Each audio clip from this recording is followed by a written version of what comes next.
Episode 8, David and Bathsheba, Lust and Self-Deception.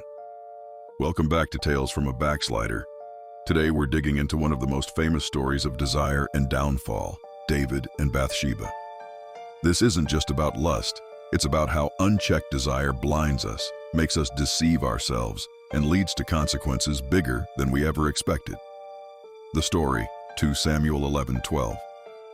King David sees Bathsheba bathing from the rooftop. Instead of turning away, he fixates on her.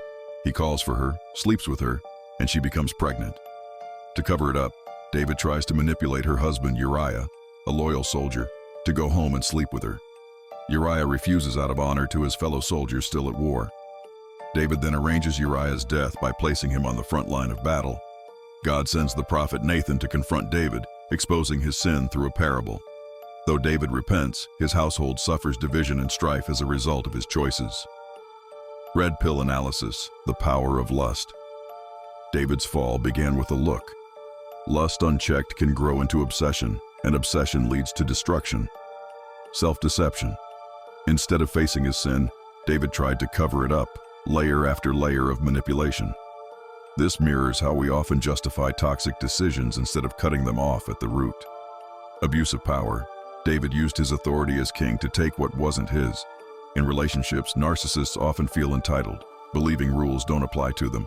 Consequences. Even forgiven sin carries consequences. David's family would face betrayal, division, and rebellion as fallout.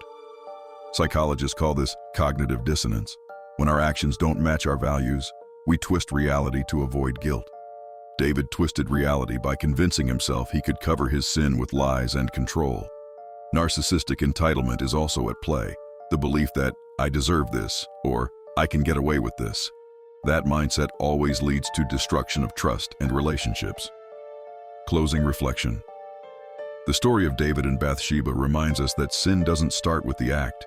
It starts with the look, the thought, the justification. We deceive ourselves into believing we're in control, when really the desire is controlling us. The red pill lesson.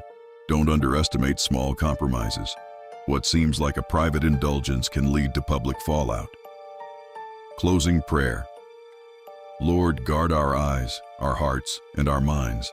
Give us the strength to resist temptation and the humility to confess our sins before they grow into destruction. Teach us to walk in truth and not deceive ourselves. Amen.